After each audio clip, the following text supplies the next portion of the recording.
Okay, this is a Mamar said by the Lubavitcher Rebbe in 1989 on the last day of Passover. Outside of Israel, there's an extra day Passover. So this extra that's called Achron Shel Pesach. And Achron Shel Pesach is made what they call a Moshiach S'euda. In Israel, they make it Shvi Shel Pesach, a Mashiach meal. And this was revealed by the Rebbes, that the Rebbe Rishab, especially the fifth Rebbe of Chabad, he took all the pupils in his yeshiva and he made the meal, and he said, this is going to be called the Moshiach S'euda and the Mashiach meal, and that we should drink 4 cups and eat matzah. And of course, the yeshiva that he made was Tomchei Tamimim, and it was designed to make soldiers to bring the Mashiach. That's the whole purpose of Chabad. Since the fifth Rebbe of Chabad, there's only one purpose, and that is to bring Mashiach. Which Mashiach is supposed to come in any case. But that's not exactly so sure what that means is going to come in any case. Because let's take the example of Abraham. I mean, God knew what was going to happen. The Torah was written before Abraham was born. Just giving an example. The Torah was written before Abraham was going. So God, so to speak, it was already determined what Abraham was going to do. So it wasn't any big novelty, right? Wrong. It was a huge, amazing novelty that only Abraham could do. And that he did it was because he just did what was right. He just did what was right. But in order to do what was right, it took tremendous self-sacrifice to do what was right. And so, in other words, it was determined from before, but when he did it, it was him that did it. And he had a free choice. He could have not done it. And so it's the same thing with the coming of the Mashiach. It's this thing that must happen. It's going to happen, but not whether we do work or not. We have to do the work, but we will do the work, just like Abraham did the work, and it'll be from our free will. So the whole process is going to be a totally normal process, that as though we could have chosen otherwise. And in fact, we could have chosen otherwise, but we won't. We'll do the right thing. And it'll be very difficult to do. That's what we have to do now. The coming of the Mashiach depends on us. Or if you want to say coming earlier, it depends on us. But nevertheless, we're going to have to do the work, and we will do the work. And it's very difficult work. And we're going to see what this work is. Ready? So there's a lot of prophecies talking about the going of this idea of the coming of the Mashiach. And this is one of them. Prophecy of Isaiah. Isaiah and all the prophets are filled with this idea of Mashiach coming, what's going to be. And so one just small introduction. This holiday of Passover is a holiday of big miracles. One second. Yeah, is this being recorded? It is a holiday of miracles. Yes. God took us out of Egypt. He gave 10 plagues to the Egyptians. He brought water from a rock and bread from heaven. All the 10 plagues and the splitting of the sea. All these were incredible miracles, to the degree that there's some people even say that it just never happened. The Jews believing that it happens. It's the first of the 10 commandments. I am God that took you out of Egypt. So Judaism is based on miracles, hard work, but miracles. So that the Mashiach is going to come, which is a big miracle. So we shouldn't say, come on, that's part of Judaism. What's got to do with Judaism? It's Mashiach business and this stuff. So the answer is no. That's the basis of Judaism, is miracles. The basis of miracles is that God does things with the Jews that are totally out of nature. Does things for the Jews that are totally out of nature. That's the foundation. That's the ground floor of Judaism. Everything is based on that. And the fact that we ask such a question. Oh, come on, Mashiach is going to come. That shows how deep the exile is. It shows how deep the exile is. Okay, so the Rebbe wants to fire us up. He wants to make us crazy. That's what he wants to do. He wants to put us into this crazy state of mind so that we'll be able to be at least vessels for this even crazier revelation that's going to be in the future. And that's of the Mashiach. Mashiach is going to reveal the Creator. Okay, so here we go. It says, the Echarim, the God will like dry up the stream. Where is this? Here he says the Gulf. All right, Lashon of the Egyptian Sea. I guess that's the Nile. And he'll lift up his hand on the river. Maybe that's the river. Here he says the Euphrates River.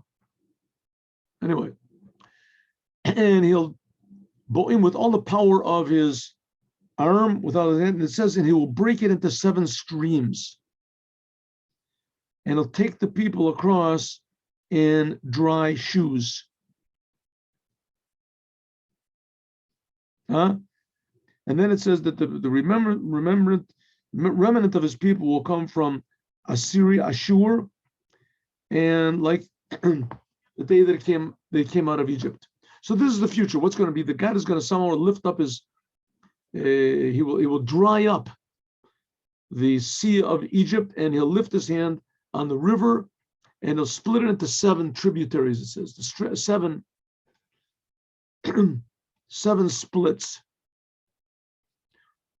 Usually they say that the Yam Mitzrayim, that's like the level of Chachma, and we'll see.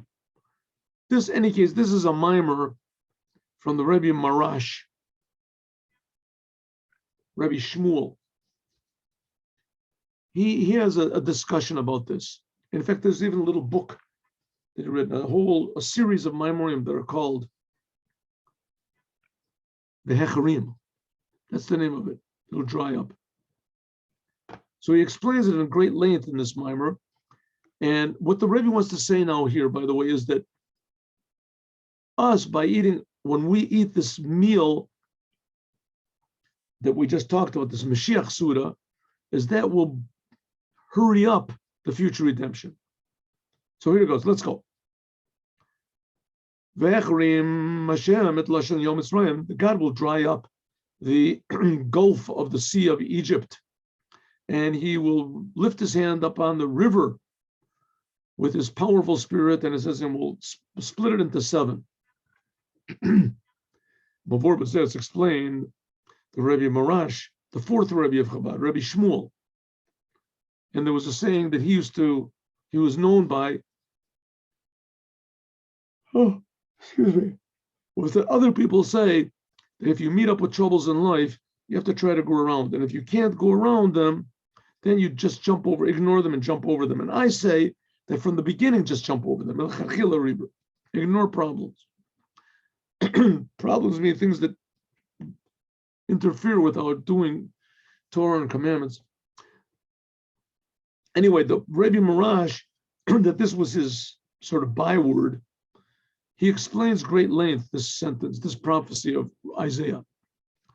The Nosaf, then what does he say? In addition to the fact that the Atid level that in the future year will be Hecharim, God will destroy this, whatever is tributary of the sea, the Gulf, whatever, the Sea of Egypt, and it'll be something like splitting of Yam Suf when the Jews went across on the 7th day of Passover when they left Egypt. Yagam, there'll be something in addition to splitting of the sea. There will also be, God will lift up his hand on the river. The river, splitting the river, this is higher than splitting the sea. Like it's explained over there in great length. But this is a mimer which was said in when? 1971, something like that. 1870, that's right.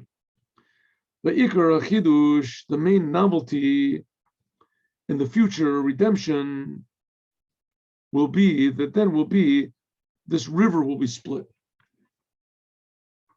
Okay, what's this talking? What do we care if a river is split or the sea is split? What is it? That's what we're waiting for, is for God to split a river. We'll see.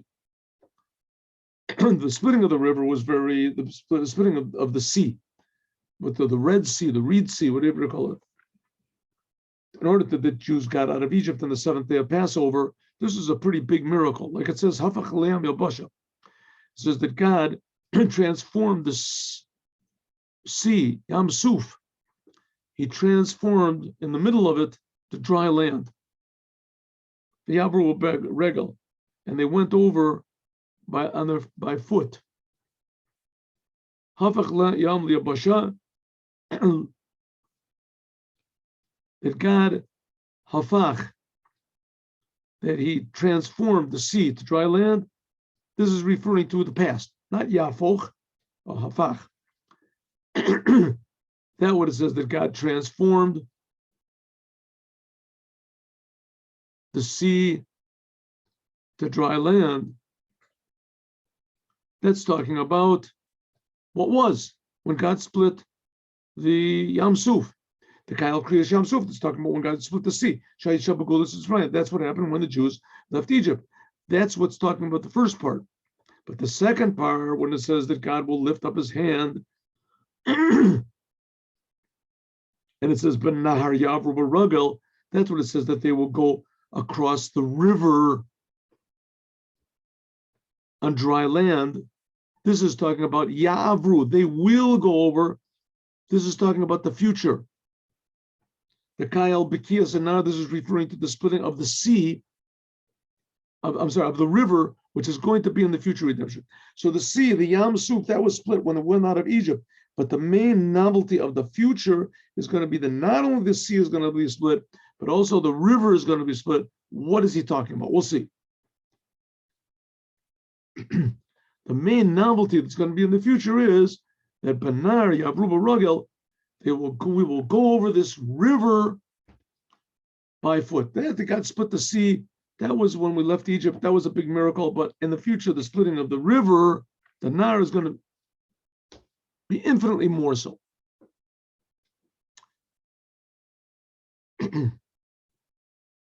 What's going? Yesh Lomar, we can say that that God will dry up the sea of Egypt. That's in the future. Mamshich L'zeh. And he continues that also take it immediately, that He will lift His hand up on this river. This is to show the Kriyas Yam Suf, that the splitting of the sea, Yam Suf, the Red Sea, you want to call it Red Sea, really it's, I guess, the Reed Sea. Any case, Kriyas Yam Suf, in Yano, Shahayu Bagulat, all these things that happened going out of Egypt, they can immediately, after that, it could have been immediately, and that God will bring the future redemption. Okay, in fact, God didn't do it, but now at least we have the 7th day of Passover when we simulate the going out of Egypt. So immediately after that, there can be the future redemption. And especially Achron Shal Pesach, and especially in the last day of Passover, that then we're talking about the Haftarah, about the future redemption. And we eat the meal of the Moshiach. This comes in a continuation of the 7th day of Passover, when the sea split. Now, a lot of times it says the sea splitting, and that corresponds to Malchut, the lowest level which conceals God. That's split. All the heavens, etc., the whole creation split. That's the sea. But the river is usually referring to Bina, an upper hidden aspect of God that's even above the worlds, and even that will split. But that's going to only happen in the future. So it says that it could have been. Let's not talk about what these levels are.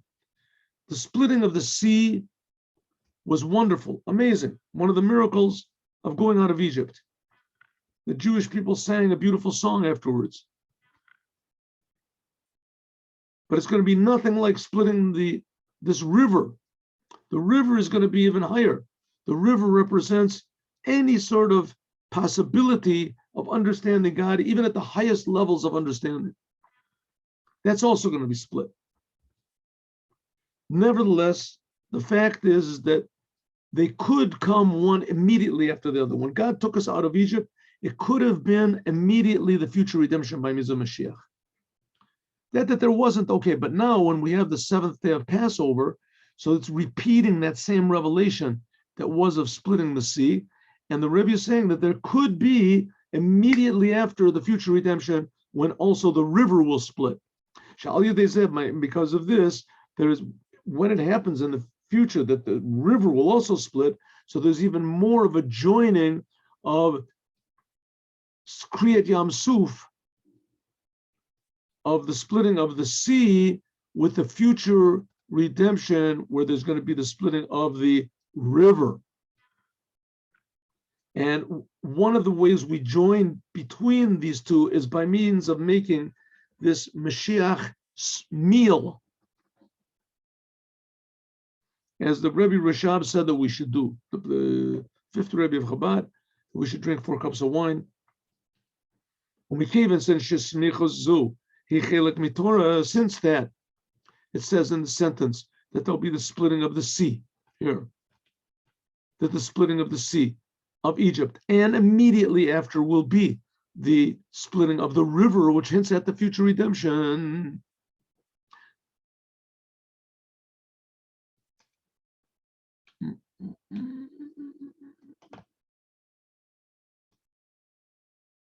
Yeah. Because this is one right next to the other, going out of Egypt, and the future redemption. So therefore, it's part of the Torah. This is an inheritance to every single Jew. Right here we have the sentence in Isaiah, which links these two things together. And where is it written? In the Torah. Isaiah is part of the Torah, and the Torah belongs to everybody. Like it says, Torah tziva lanu Moshe. Moses commanded us the Torah, Morasha. It is an inheritance, Kihilet Yaakov, to all of the Jewish people. Yeshno Hakor. So therefore we see there must be the power in every single Jew, men, women, children, to come from Kriyat Yam Suf, to come from the seventh day of Passover, which is when the sea split, immediately to a higher revelation of Ku'ulatita, the first future redemption, where it says that the river will split. L'lo ikuv, without any delay, even clarifying, even like the blink of an eye. How can that? Why specifically after the seventh day of Passover when this? We'll see. This is in the ability of every single Jew. The Rebbe is just trying to inform us what we are and who we are, and he's trying to tell us to push the button, that we can activate ourselves.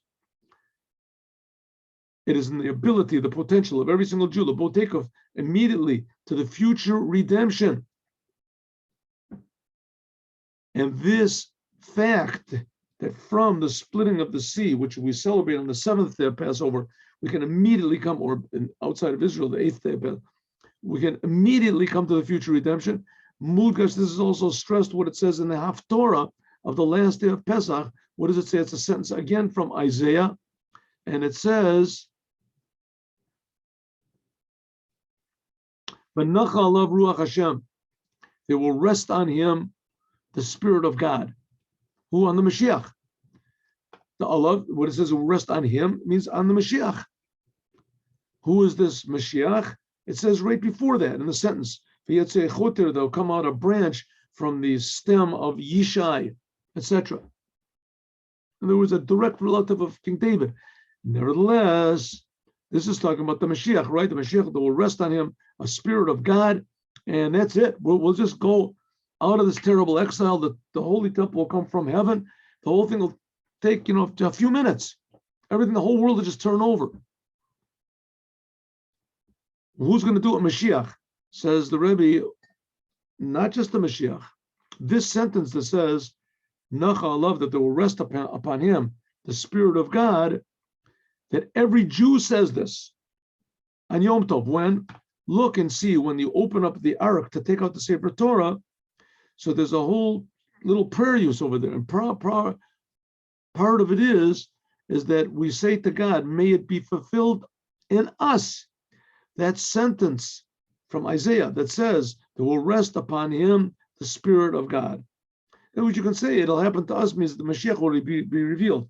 But a very simple meaning of it is that it should happen to each one of us also. There should rest upon us the Spirit of Mashiach.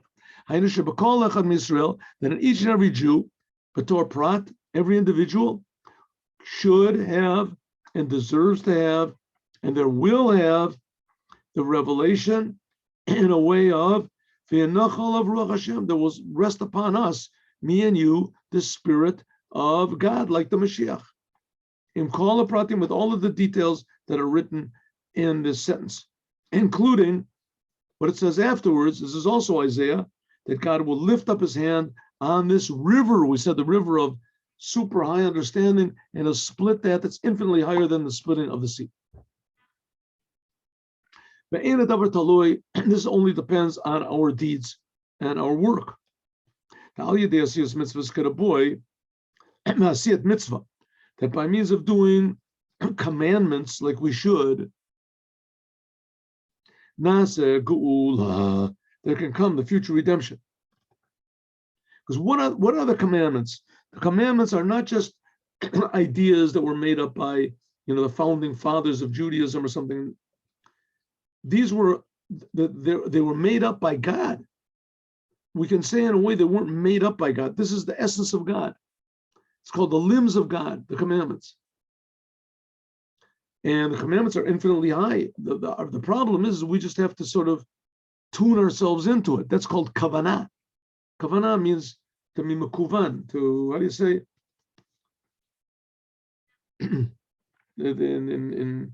in part of the car, on a car, the car motor is a thing called the distributor. The distributor, it sends a spark to all of the pistons, and it has to be in exactly the right time.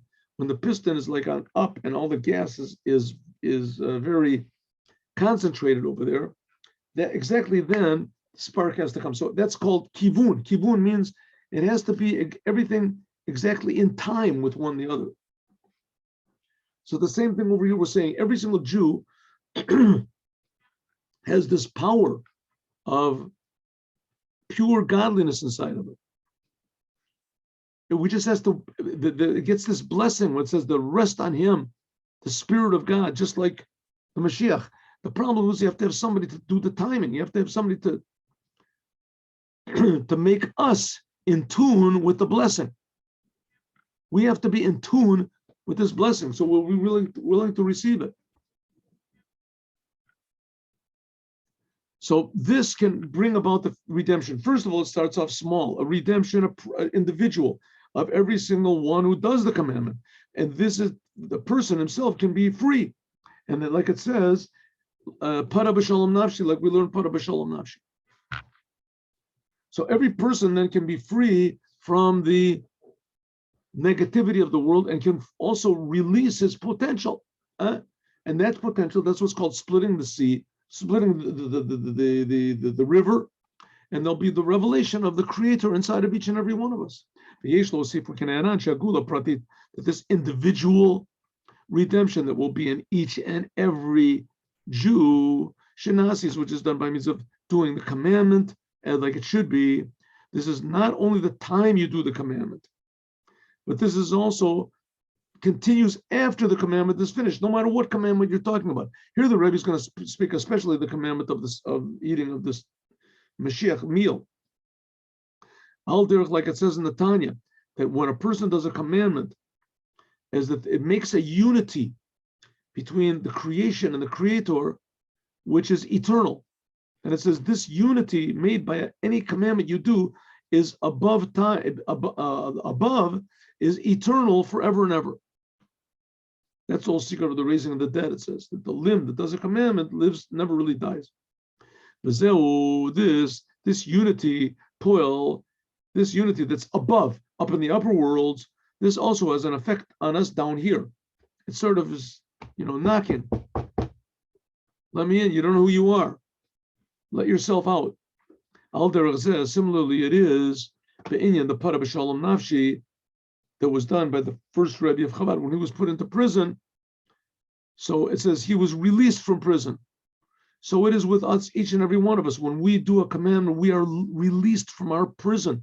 We're no longer limited to the creation. We're connected to the Creator by doing a commandment. This is a thing which is eternal. Like the rabbis say, Kol osek b'Torah, a person that learns Torah, he makes peace in all of the opposing powers in heaven. And also between the powers in heaven, the angel Gabriel and Michael, and there's a bigger difference than just the angel Michael, which is love, and Gabriel, which is fear. There's also the difference between infinite and finite. The upper worlds are infinite, and this world is finite. So when you do a commandment, it makes peace between all of the worlds, peace in the upper worlds and peace in this world, and peace between the upper worlds and this world. That's going to be the individual redemption of every single person. When he does a commandment, this is drawn all the rest of his life, and all the time of every day. Right? Not only when he's doing a commandment. You do one commandment, it's drawn out for the whole rest of your life. From this comes the future, the total redemption of all the Jewish people. And then God will rule over the whole world and the whole existence of the world.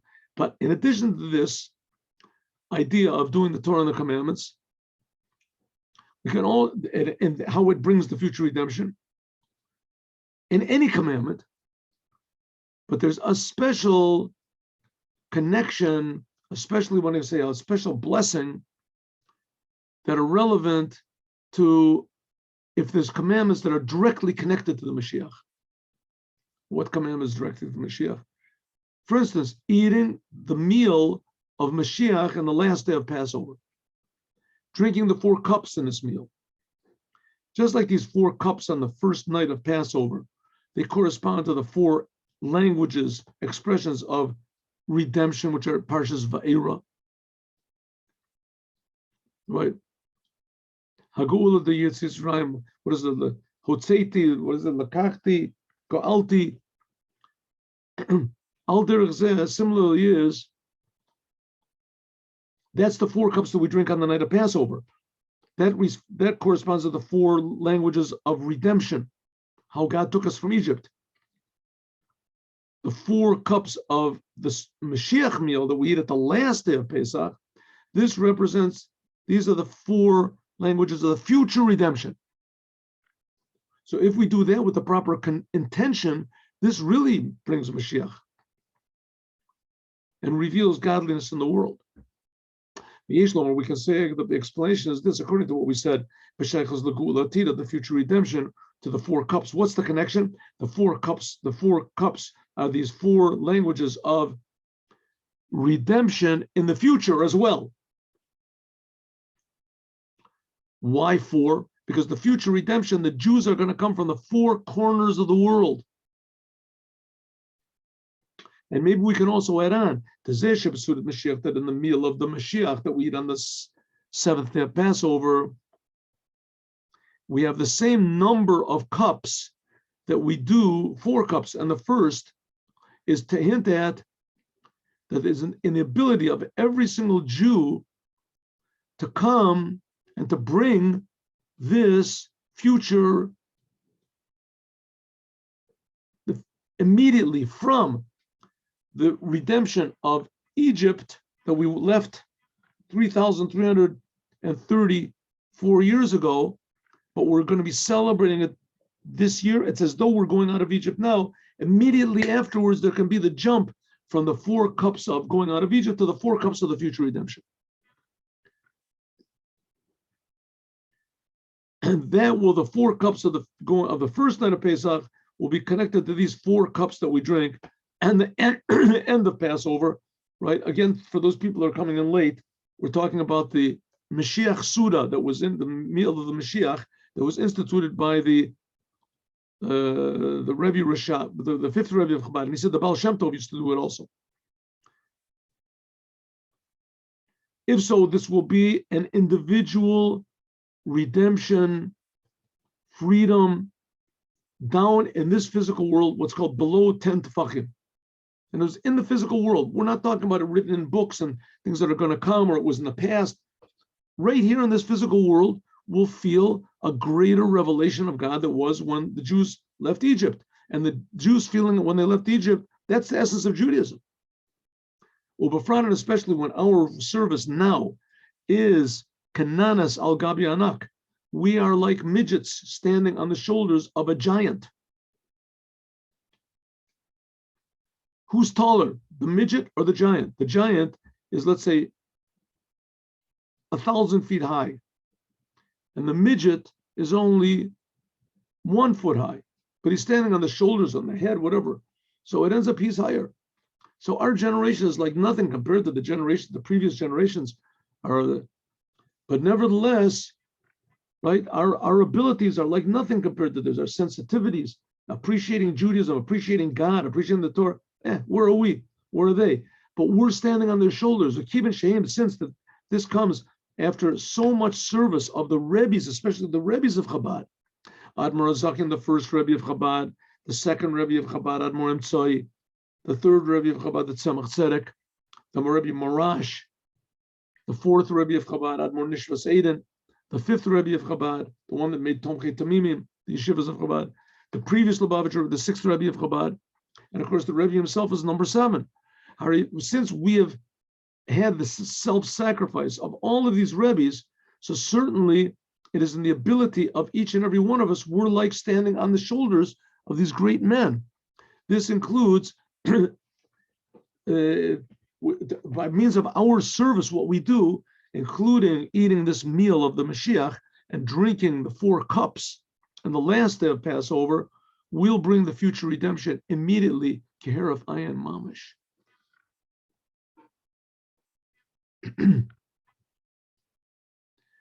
So the Rebbe said here, he brings down from a footnote, it says that when you drink the 4 cups, you should have this intention when you're drinking the cups, that these cups are intended to reveal the future redemption. And everybody should have this intention. And if you don't, maybe you should go back and drink that cup again. Every cup should have that intention of bringing the future redemption, because it's there. It's just waiting for us. It was there in the first redemption, and we've been working on it for so long. It's just right at the edge, just a little something more to tilt the scales. That's all we have to do. May it be God's will, shekal that all this will be revealed really. Bofen shekal echad, that each person will show with his finger. Ba'omer zeh keliv anveu. Here it is, God, like when they went over the Yam Suf. So it says that the children pointed. It says even fetuses in the mother's wombs recognize God.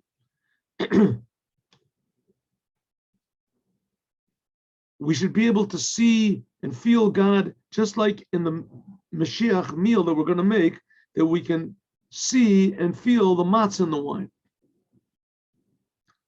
And just like we see the matzah in the wine, it goes inside of us, it has an effect on us, so will godliness that we'll see will go inside of us.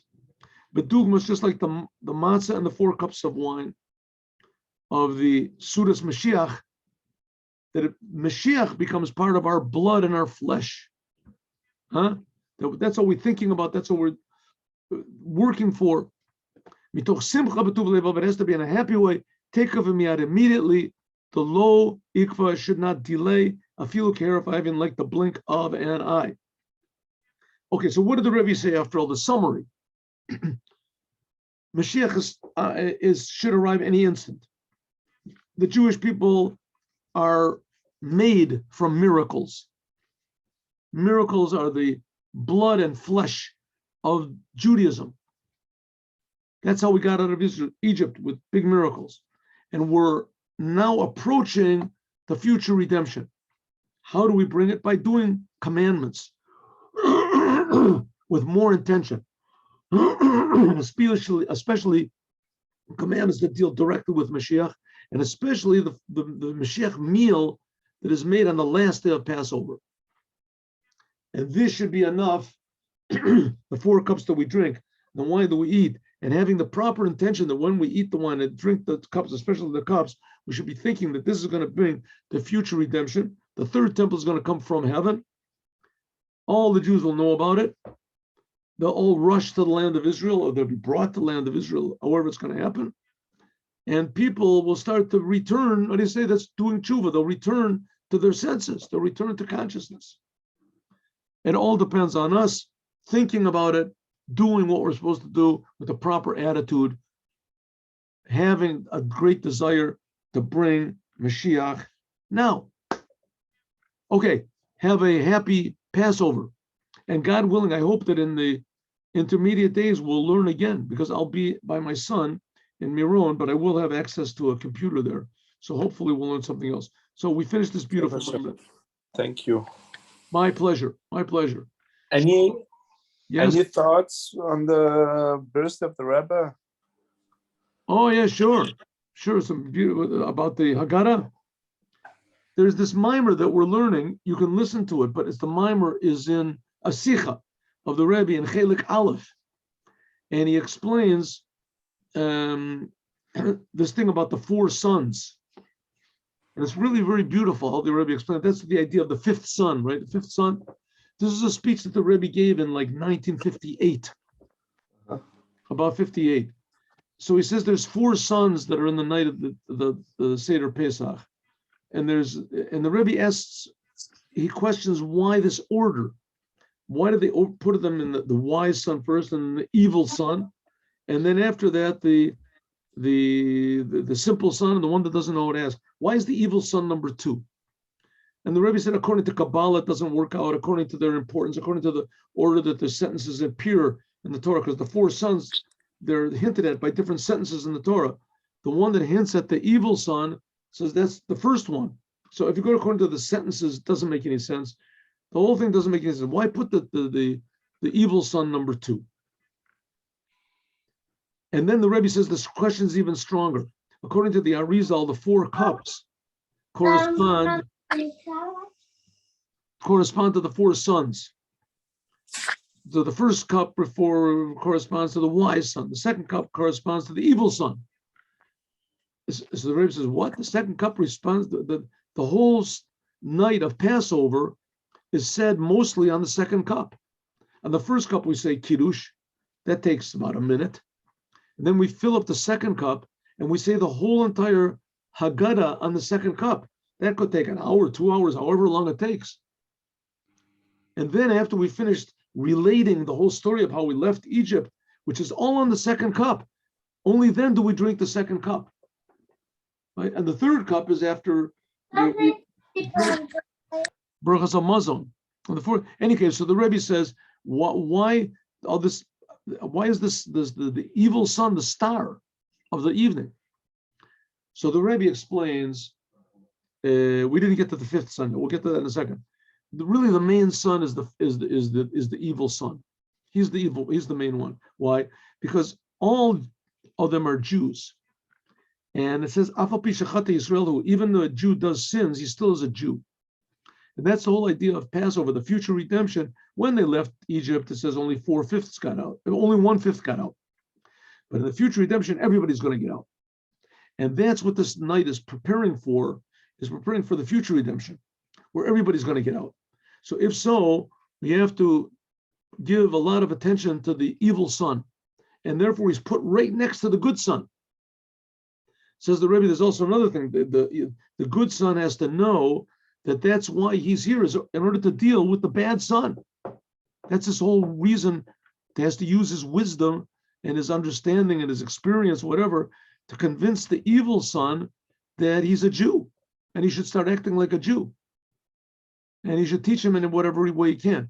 On the other hand, Rebbe says it's also a hint that the evil son is right next to the wise son, but also the wise son is next to the evil son. He has to watch out that he doesn't get affected by the evil son. He's not so far from the evil son himself. So says the Rebbe, but that's the main, and that's why the main thing of the Haggadah is on the second cup, on the cup of the evil son, because that's the main emphasis of this Haggadah of Passover, is to try to arouse in the evil son his true Jewish nature.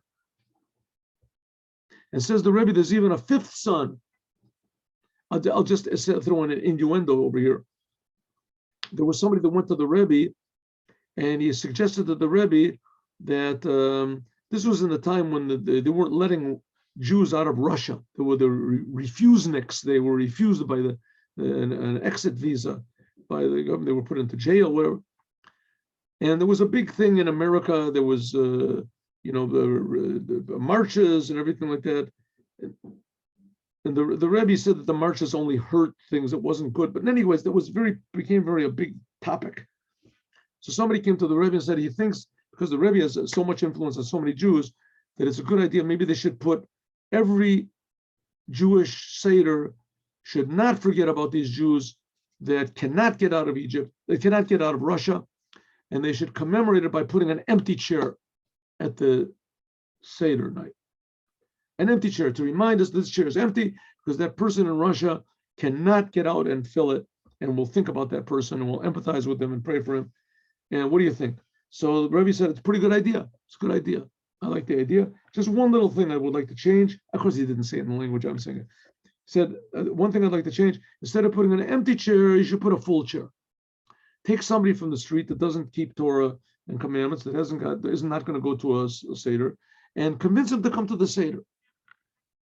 So the man was very disappointed because he figured, wow, we made the suggestion to the Lubavitcher Rebbe, and that's it. All the Jews are going to have this chair, and they're going to remember. And so the Rebbe said, no, you have to fill the chair up with somebody. So the person said, but that's very difficult. So the Rebbe said, nobody said Judaism has to be easy. And that's the idea. In other words, we have to work on this bad son, on the son that doesn't know about Judaism, that he whatever he's. Okay, it says the Rebbe there's a fifth son. The fifth son is not even mentioned in the Seder because he's not there. He doesn't know anything about Judaism, but he's also mentioned in the Haggadah. And that's what it says, B'techila of the Avodah Zora Hayo Avotenu, that Terach, these people, before Abraham discovered the Creator, as there were, the all of mankind was in darkness, total in darkness, including the father of Abraham. And they were worshiping idols. So the Rebbe said that refers to the fifth son. The fifth son, this is a son that he's like before Abraham. He doesn't know anything. He just totally doesn't even want to come to the night of the Seder. So he's also mentioned. And we also have to make an effort to bring him. And I sort of made a joke, I made up on my own that there's a sixth son. And the sixth son, who's the sixth son? The sixth son is the Chabadnik, that he goes looking for the fifth son. He's out somewhere, who knows, trying to bring him in. And there's a lot of stories. There's a beautiful story with Rabbi Kunin that the Rebbe told him, the Erev Pesach, he gave him a matzah. This is when he was just, before he was married. Rabbi Kunin, and he gave him a matzah and gave him some weird address in the middle of the Bronx or something, and said, go and give them the matzah.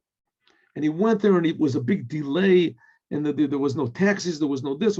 Anyway, he finally got to the person's house, and the person it was a Jew, and he had no shirt on, he had all these tattoos, and the house was full of bread and everything. It was just a few hours before Passover. So he said, let's clean up the house a little bit, and you have a matzah from the Lubavitcher Rebbe. He said, wow, from the Lubavitcher Rebbe, wow, I never thought. And this man, and so I think, if I'm not mistaken, he even made the Seder Passover there, whatever he could with this one matzah. And this man had his daughters came out, they were blind. He had two blind daughters, and his wife was pregnant. And he said, well, we're really glad that you came because we're in a very big dilemma.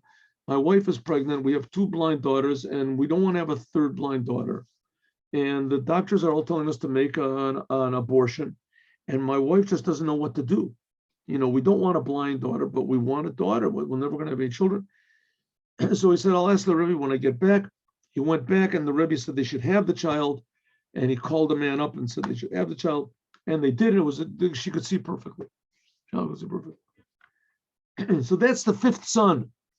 That we have to go out and find the fifth son. The son doesn't even come also. And by means of that, that'll unify all the Jewish people together, that will actually be able to make even this Passover in the Holy Temple. So that's one idea about Passover. Have a happy. One more thing is that when you open up the door to Eliyahu, it says God opens up all the doors in heaven. And the fact is that the matzah that we eat, and even all the commandments that we do, is revealing something, the essence of God in everything that we do. True freedom. So therefore it has to be done with tremendous happiness and joy, everything we do.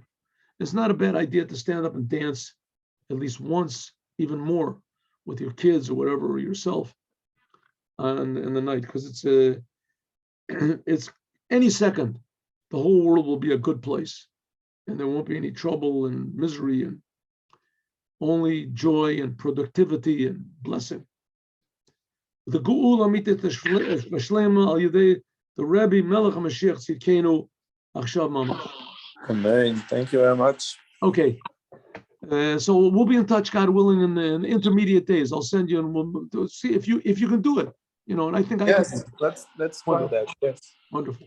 Shalom uvracha. Chag All the sameach. best. Shalom. Bye-bye.